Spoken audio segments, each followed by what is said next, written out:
नमस्कार स्टूडेंट। जैसा कि हम प्रीवियस वीडियो में देखा था कि अपने पावर की बात की थी W/T की, यूनिट इसका था वॉट। ठीक है, उसके बाद अपन ने बात की थी कि इसका यूनिट जूल, इसका सेकेंड, जूल/सेकेंड क्या हो गया, वॉट। ये इलेक्ट्रिक पावर की बात की थी यहाँ। फिर हमने इलेक्ट्रिक एनर्जी की बात की थी। इलेक्ट्रिक एनर्जी के बारे में हमने देखा था कि जो पावर है वो मल्टीप्लाई विथ जो टाइम है, और वो भी और में and number of days upon 1000। तो इसकी जो फाइनल है वो आएगा यूनिट में, ठीक है ना। और यूनिट को अपन ने जो वैल्यू होती है, जैसे एक यूनिट की अगर वैल्यू 5 रुपीज है तो जितने भी यहाँ यूनिट हमें प्राप्त होते हैं उसको 5 से मल्टीप्लाई कर देंगे तो अपन को टोटल कंज्यूम एनर्जी, या हम कह सकते हैं कि जो बिजली का बिल है, इलेक्ट्रिक बिल है, वो हमें फाइंड हो जाता है। जैसे इसी बेसिस पे एक क्वेश्चन और करवा देता हूं, फिर हम आगे बढ़ेंगे। मैंने कहा क्वेश्चन ये रहा, मैंने कहा कि 2 बल्ब हैं when 2 बल्ब इज, या हम कह सकते हैं कि यहाँ 2 बल्ब हैं और 2 बल्बों का जो दोनों बल्ब हैं वो है 100 वाट के। 2 बल्ब कितने वाट के? 100 वाट के। ठीक है, 2 बल्ब 100 वाट के। तो टोटल जो पावर है यहाँ, टोटल पावर कितनी आ गई? वो आ गई 2 multiply with 100 is equal to 200 watt. ठीक है, फिर मैंने कह दिया कि पर डे, यानी 2 बल्ब जो 100 वाट के हैं और पर डे 10 आवर्स चलते हैं। ठीक है, तो 1 मंथ का जो इलेक्ट्रिक बिल है, इलेक्ट्रिक बिल ऑफ 1 मंथ, वो अपन को फाइंड करना है। ठीक है, तो इसको कैसे करेंगे? वही फॉर्मूला है अपने पास, ठीक है, उसकी मदद से करेंगे। जैसे मैंने कहा पावर कितना है कि तो 2 तो बल्ब है और प्रत्येक कितने का है? 100 का। तो ये तो 200 हो गए, मल्टीप्लाई विथ यहाँ और में कितना टाइम दे रखा है? 10।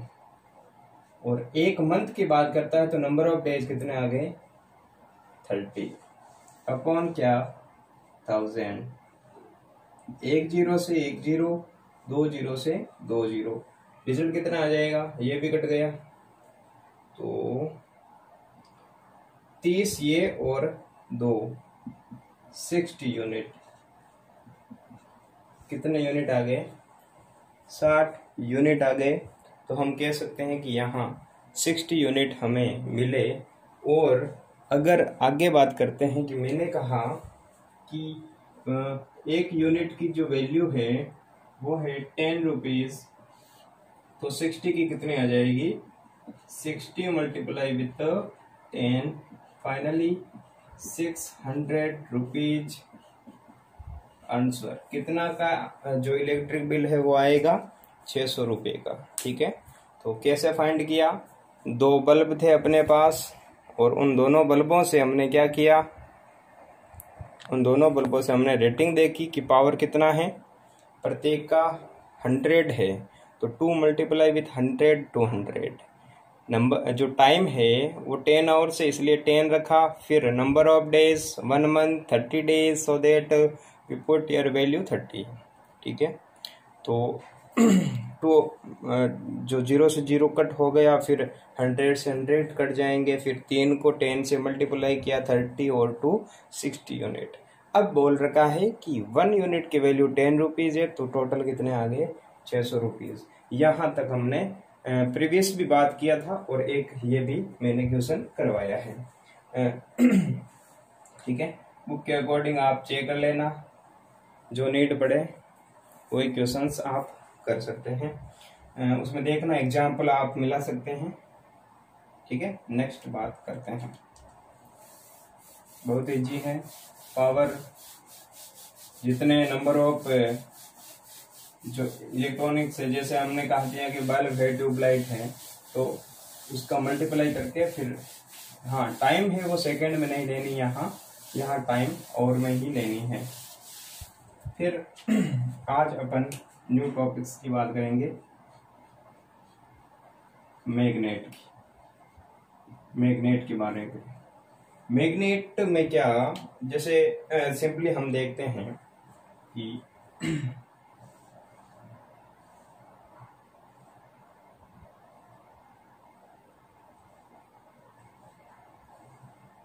ये ऐसे अपन बना सकते हैं। अब इस टॉपिक्स में क्या करेंगे, मैंने कहा ये मैग्नेट है, ये नॉर्थ पोल और ये आ गया अपना साउथ पोल। ठीक है, नॉर्थ पोल और साउथ पोल, जो डायरेक्शन है वो नॉर्थ से साउथ चलेगी और इधर भी क्या चलेगी, नॉर्थ से south.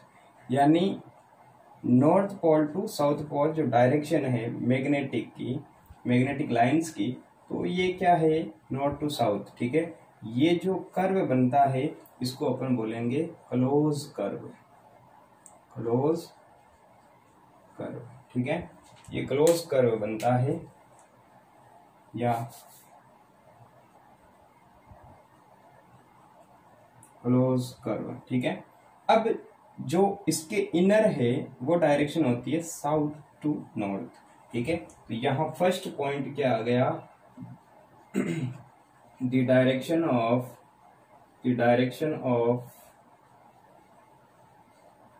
magnetic lines from N to S पोल। ठीक है, नॉर्थ से साउथ पोल। और सेकंड क्या आ जाएगा,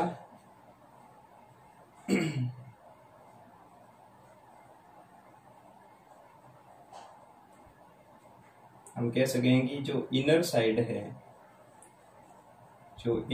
है उसमें क्या हो जाएगा, या हम कह सकते हैं कि इनवर्ड, हम कह सकते हैं इनवर्ड डायरेक्शन में क्या होगा, south pole to north pole. ठीक है, देखो मैग्नेट के जो बाहर है, मैग्नेट के बाहर direction north pole to south pole, लेकिन इनर क्या होगी, साउथ टू नॉर्थ। ठीक है, अब और समझते हैं। जैसे मैंने कहा ये नॉर्थ से साउथ आ गया, ये भी north pole to south pole आ गया, तो इसमें जो है ये स्ट्रक्चर क्या बन गया, ये क्लोज कर्व बन गया। ठीक है ना, एक बंद लूप हम कह सकते हैं, या क्लोज कर्व या लूप भी कह सकते हैं। क्लोज कर्व या हमें कह सकता हूं लूप। ठीक है, एक लूप के जैसा ये बनता है। तो इलेक्ट्रिक फील्ड लाइंस होती हैं वो ओपन कर्व में होती है, लेकिन मैग्नेटिक जो फील्ड की लाइंस हैं वो क्लोज कर्व में होती हैं। अब मैग्नेटिक लाइंस क्या है, ठीक है, तो देखो मैंने कहा कि अगर ये कोई नेल है, या अपन इसको कहते हैं कि ये अगर मान लेते हैं कि ये लोहे का है और ये मैग्नेट है, अगर मैंने इसको यहाँ रखा तो ये अट्रैक्ट नहीं करेगा क्योंकि इसके फील्ड में नहीं है। जैसे ही ये यहाँ गया तो ये डायरेक्ट अट्रैक्ट या रिपेल कर सकता है क्योंकि ये इसके फील्ड में रखा गया है। ठीक है, तो मैग्नेटिक लाइंस का जो एरिया होता है, जहां तक ये इनका जो बाउंड्री है, तो यहाँ तक जो टोटल है तो वो सारा कहलाता है मैग्नेटिक फील्ड। मैग्नेटिक फील्ड कहलाता है। क्या कहलाता है? Magnetic field. और मैग्नेटिक फील्ड को डिनोटेट करने के लिए जो इमेजिनरी लाइंस ड्रॉ करते हैं, जो इमेजिनरी लाइंस अपन खींचते हैं या ड्रॉ करते हैं वही तो क्या होती है, मैग्नेटिक लाइंस। मैग्नेटिक लाइंस, तो मैग्नेटिक लाइंस क्या होता है, मैग्नेटिक फील्ड को ड्रॉ करने के लिए जो इमेजिनरी लाइंस होती है वही मैग्नेटिक लाइंस है। और मैग्नेटिक लाइंस का जो बाउंडेड एरिया है, जहां से जो नेल है वो अट्रैक्ट या हम कह सकते हैं रिपेल हो, वो सारा का सारा मैग्नेटिक फील्ड कहलाता है। The bounded area of a magnet is called magnetic field. ठीक है, तो हम लिख सकते हैं यहाँ पर, ये देखो डायरेक्शन है N to S, अंदर क्या है S to N। ये जो हमने ये लाइंस लिखी है ये सारी क्या है, ठीक है, तो ये हम कह सकते हैं ये मैग्नेटिक लाइंस है। ये जो लाइंस है मैग्नेटिक लाइंस, और मैग्नेटिक लाइंस का जो बाउंडेड एरिया है, जैसे मैंने यहाँ अगर कोई चीज लोहे की रख दी तो ये अट्रैक्ट या रिपेल होगा, यहाँ रखी तो नहीं होगा क्योंकि ये इसके एरिया में नहीं है। तो मैग्नेट के जो नियर का जो सारा फील्ड है वही मैग्नेटिक फील्ड है। और इस फील्ड को ड्रॉ करने के लिए, समझने के लिए, अंडरस्टैंड करने के लिए जो इमेजिनरी लाइंस ड्रॉ करते हैं वही मैग्नेटिक लाइंस कहलाती है। ठीक है, समझ आया है। नेक्स्ट अपन लिख देते हैं,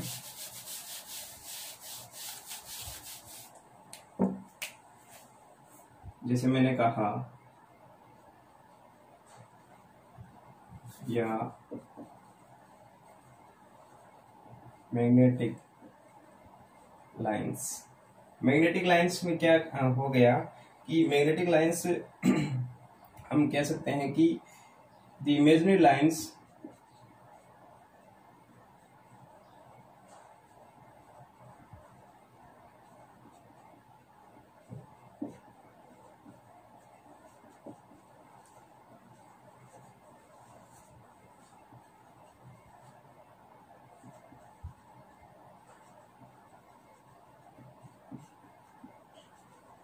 the imaginary lines for represented the magnetic field, यानी एक इमेजिनरी लाइंस जो किसके लिए रिप्रेजेंट करने के लिए, किसको, मैग्नेटिक फील्ड को, तो it is called magnetic lines. हम कह सकते हैं ये मैग्नेटिक लाइंस कहलाएगा जो मैग्नेटिक फील्ड को अपन बाद में डायग्राम भी बना सकते हैं। ठीक है, ये वापस से N, ये S, ये सीधा नॉर्थ टू साउथ, यहाँ पर भी north pole to south pole, यहाँ पर भी N to S, इस तरीके से अपन कह सकते हैं यहाँ। लेकिन इनर क्या हो गया, साउथ। तो ये यहाँ पर तो आ गई मैग्नेटिक लाइन, और जो ये फील्ड है, ठीक है, टोटल जो फील्ड है ये सारा का सारा क्या हो गया, मैग्नेटिक फील्ड। ठीक है, तो मैग्नेटिक फील्ड समझ आया होगा। जो भी इमेजिनरी लाइंस है, इमेजिनरी यानी हम कह सकते हैं जो भी काल्पनिक है, ठीक है, तो सारे आपने यहाँ देखा, north pole to south pole, magnetic lines for represent magnetic field. ठीक है, और अपने डायरेक्शन क्या होगी, नॉर्थ टू साउथ। अब और क्या, और देखते हैं, जैसे मैंने कहा यहां लिखा मैग्नेटिक पोल्स, मैग्नेटिक पोल्स। अब सबको पता है, ये तो नॉर्मल है, क्या, नॉर्थ और साउथ पोल, नॉर्थ पोल और साउथ पोल। नॉर्थ के लिए रिप्रेजेंट किया N, साउथ के लिए S, जो अभी देखा था। ठीक है, अब इनमें क्या होगा, अगर मैंने ये मैग्नेट है और ये भी एक मैग्नेट है, ठीक है, ये नॉर्थ पोल, ये नॉर्थ पोल, यानी सेम पोल। अगर मैंने कहा सेम पोल यानी नॉर्थ और नॉर्थ, तो आपस में क्या करेंगे, रिपेल करेंगे। क्या करेंगे, रिपेल। यानी अगर इधर भी नॉर्थ पोल इधर भी नॉर्थ पोल तो मैग्नेट आगे खिसकेगी, क्या करेगी, आगे खिसकेगी। ठीक है ना। जैसे अपन बचपन में भी सभी ये तो एक्सपेरिमेंट सब करते ही हैं। ठीक है। तो सेम पोल होंगे तो रिपेल करेगा, तो सीधी सी बात है कि वो डिफरेंट डिफरेंट पोल होंगे, यानी नॉर्थ साउथ होगा तो क्या होगा, अट्रैक्शन। ठीक है। तो हम देखते हैं नॉर्थ साउथ का, जैसे मैंने कह दिया first, the same pole of magnet is repel,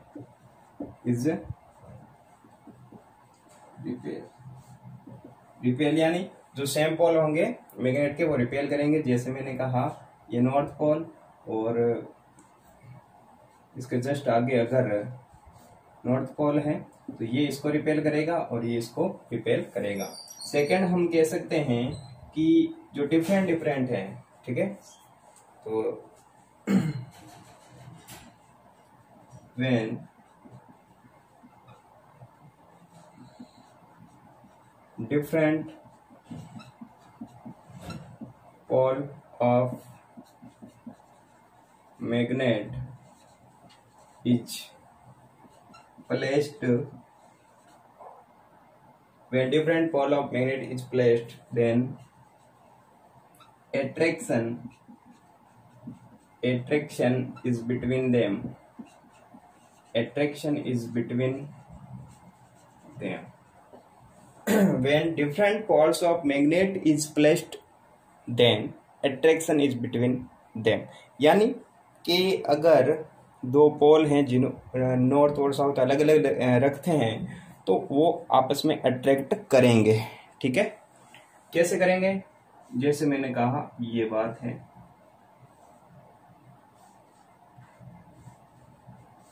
जैसे ये नॉर्थ है और ये साउथ है, तो ये इसके पास आएगा और ये इसके पास आएगा। यहां पर क्या कर रहे हैं, यहां पर जैसे हम देखते हैं कि जैसे ये मैग्नेट है, ये नॉर्थ और ये भी नॉर्थ, तो आपस में ऐसे चलेंगे आगे से आगे। और अगर ये ऐसे नॉर्थ और साउथ तो ये आपस में अट्रैक्ट हो जाएंगे, यानी आपस में अट्रैक्शन हो जाएगा। तो जब सेम पोल होते हैं तो रिपल्शन, डिफरेंट होते हैं तो अट्रैक्शन। ऐसा ही चार्ज में होता है, ऐसा ही करंट में चार्ज में होता है। जब पॉजिटिव चार्ज होते हैं तो रिपेल करेंगे और जब पॉजिटिव नेगेटिव चार्ज होते हैं तो अट्रैक्शन करेंगे। ये इलेक्ट्रिक करंट में ऐसा होता है। लेकिन मैग्नेट में क्या होता है, पोल की बात होती है। तो सिंपल बात है, यहां तक कोई दिक्कत नहीं आनी चाहिए। अब बात करेंगे मैग्नेटिक फ्लक्स, मैग्नेटिक फ्लक्स की बात करेंगे। मैग्नेटिक फ्लक्स में क्या होता है, जैसे मैंने एक कॉइल ली, ठीक है, और उसको कॉइल, जैसे मैंने एक वायर लिया और इसके रैप्ट कर दिया और इसको बाहर निकाल दिया तो उसका स्ट्रक्चर ऐसा हो जाएगा।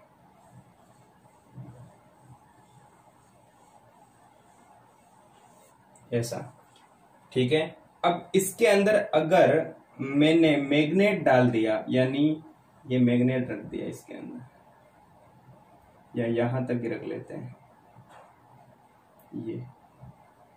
ये अगर मैग्नेट डाल दिया तो होगा क्या, ये मैग्नेट है इसमें और ये जो कॉइल है ये लपेटी गई है।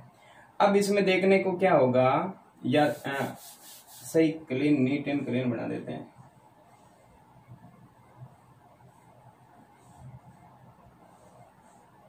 ताकि आपको क्लियर दिखे।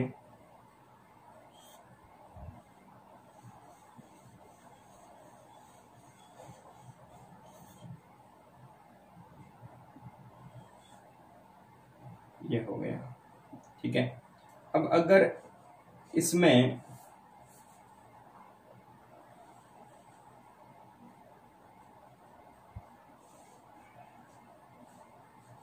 अगर माइक्रो एम्पियर में करंट चलेगा तो हम गैल्वेनोमीटर में मेजर करेंगे।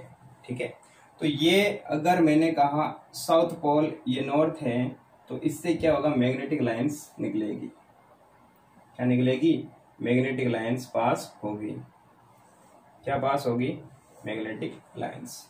यानी जो इस स्ट्रक्चर से है, ये जो हमने ये रेप्ट कॉइल ली है, यानी लपेटी गई जो कॉइल ली है, इसके अंदर से ये जो कहलाता है, जैसे ये है, ये एरिया ऑफ कर्वेचर कहलाता है। तो ये तो है कॉइल, और कॉइल का क्या, एरिया ऑफ कर्वेचर। ठीक है, जो कॉइल है उसका एरिया ऑफ कर्वेचर है, और उससे क्या पास होती है, नंबर ऑफ मैग्नेटिक लाइंस।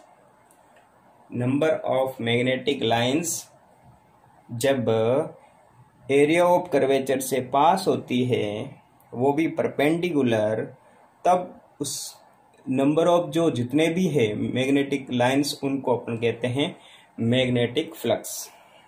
ठीक है, क्या बोला मैंने कि जो जितने, यानी the number of magnetic lines, the number of magnetic lines which are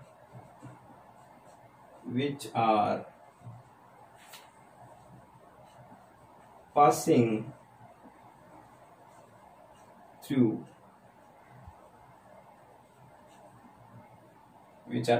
a coil,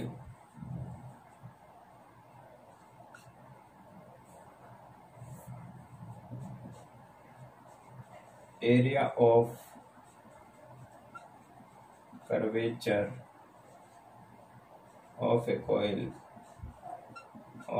coil, the number of magnetic lines which are passing through a area of curvature of a coil in perpendicular, हम कह सकते हैं which are passing perpendicular through a, यहाँ पर लिख सकते हैं, मैं सिंबल बना लेता हूँ परपेंडिकुलर का,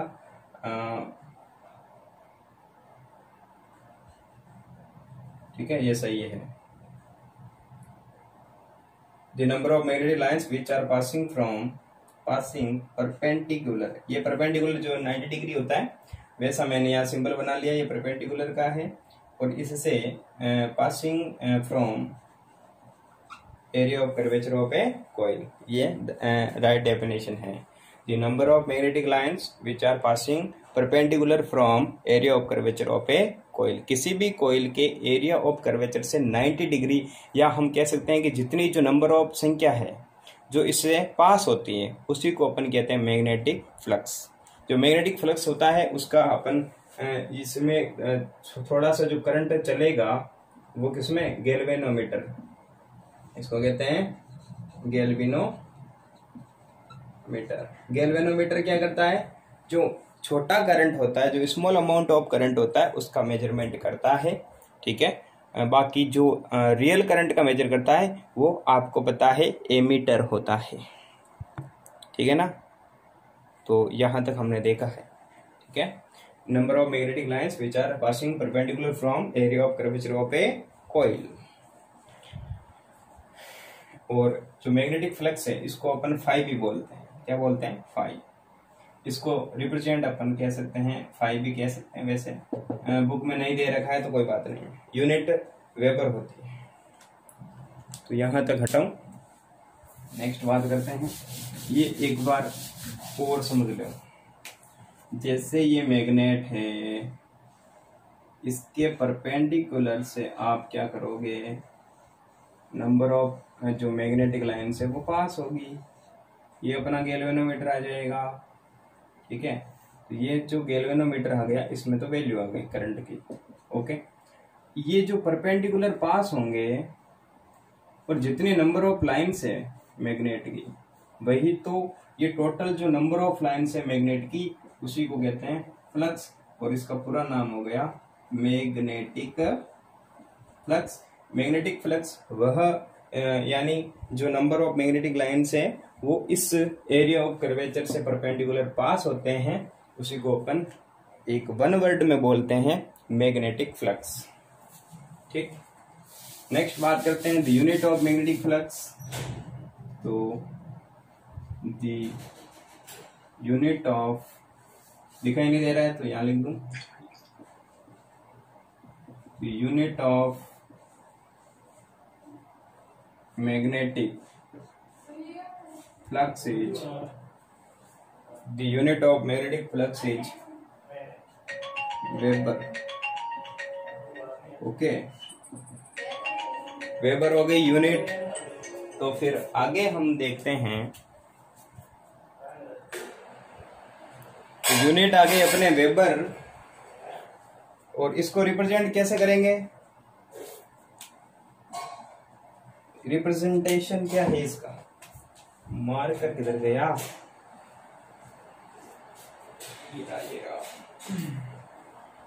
तो खैर अपन देखते हैं रिप्रेजेंटेशन। तो वेबर को हम लिख सकते हैं WB। ठीक है, फिर इसके यूनिट होते हैं टेस्ला, 10⁻⁻⁴ टेस्ला, कैपिटल T, वो वहां तक नहीं जाना है। बोर्ड में क्वेश्चन आता है what is the unit of magnetic flux, तो हम क्या लिखेंगे, the unit of magnetic flux is weber, WB, capital W small b। And what is magnetic flux, magnetic flux is the number of magnetic lines which are passing from perpendicular to the area of a curvature of a coil। ठीक है, तो ऐसे हम definition लिख सकते हैं। ठीक है, रटने की कोई नीड नहीं है, हमें समझना है बस। और जो करंट होगा उसको मेजर कैसे करेंगे, मैग्नेट वाले में गैल्वेनोमीटर से। ठीक है, जो छोटे से अमाउंट में करंट हमें पता चल पाता है कि छोटा सा करंट है। अब अपन बात करेंगे नेक्स्ट, ये वेबर की होगी मैग्नेटिक फ्लक्स। ठीक है, तो क्वेश्चन आता है मैग्नेटिक फ्लक्स क्या है, उसकी यूनिट क्या है, हम लिख सकते हैं, मैंने वो करवा दिया। डायग्राम आता है तो हम कैसे लिख सकते हैं, वही मैग्नेट वाला बना के फिर उसमें मैग्नेट डाल दी, फिर परपेंडिकुलर लाइनें ड्रॉ कर दी। ठीक है, छोटे छोटे क्वेश्चंस नहीं पूछते हैं बोर्ड में कि इसकी डायरेक्शन बताओ, वो तो हमारे नॉलेज के लिए हमें जानना जरूरी है, क्योंकि आगे के प्रोसेस में हम उसकी हेल्प से ही आगे कुछ पढ़ पाते हैं, ऐसे हमें वो डायरेक्ट समझ नहीं आता।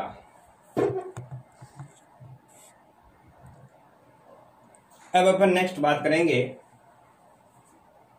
मैग्नेटिक फ्लक्स हो गया, मैग्नेट हो गया, यूनिट हो गया उसका वेबर। अब नेक्स्ट थोड़ा AC और DC की बात करते हैं। AC और DC, देखो AC करंट क्या होता है, इसकी फॉर्म होती है alternate current. When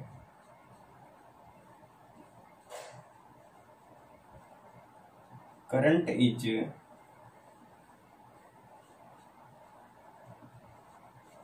change with time, यानी जब करंट है वो टाइम T के साथ चेंज करता है, वो तो हो गया AC current.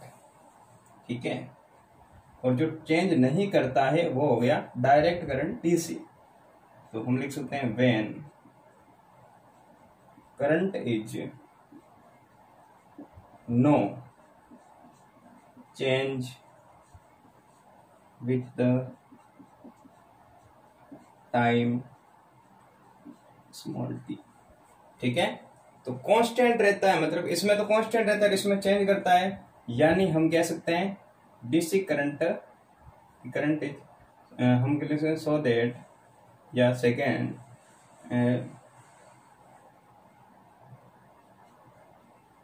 In the DC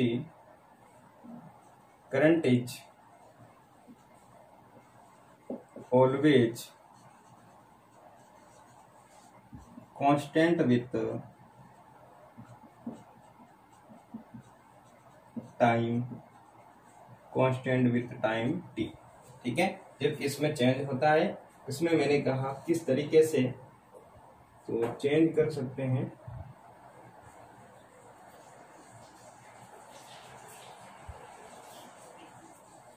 अब जैसे ग्राफ ड्रॉ करेंगे,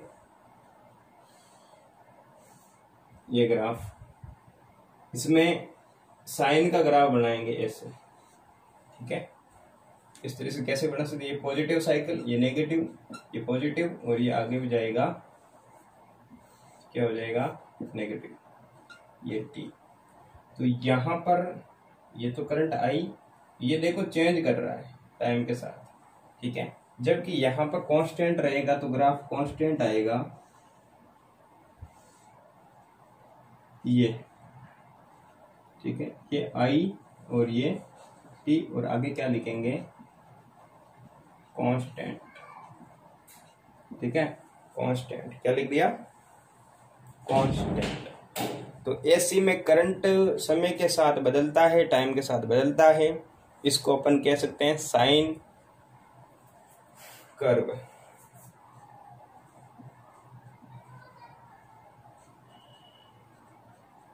साइन कर्व, साइन थीटा होता है, उसकी वैल्यू होती है 0 से 1, इसलिए यहाँ पर 0 से स्टार्ट होता है, तो ये सारा साइन कर्व कहलाता है। इसको हम कांस्टेंट बोलेंगे।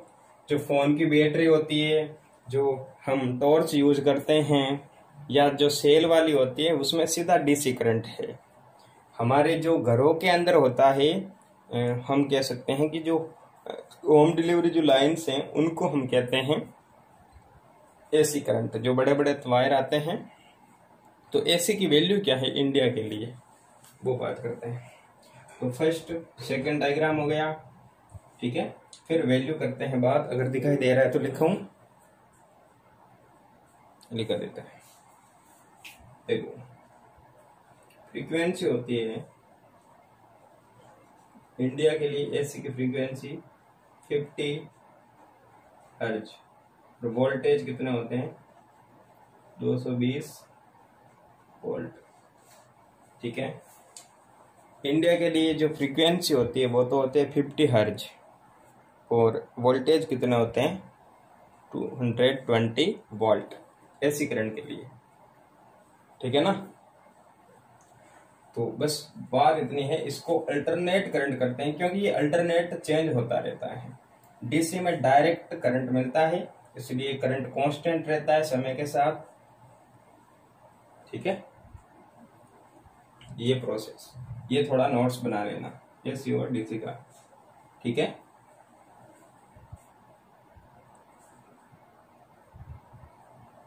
चलो अब हटा देते हैं, लिख लिया होगा, या स्क्रीनशॉट, या जैसे आपके सहूलियत लिखें वैसे वापस देख लेना, या थोड़ा रोक कर कैसे भी करके आपको नोटबुक में नोट्स बनाने हैं।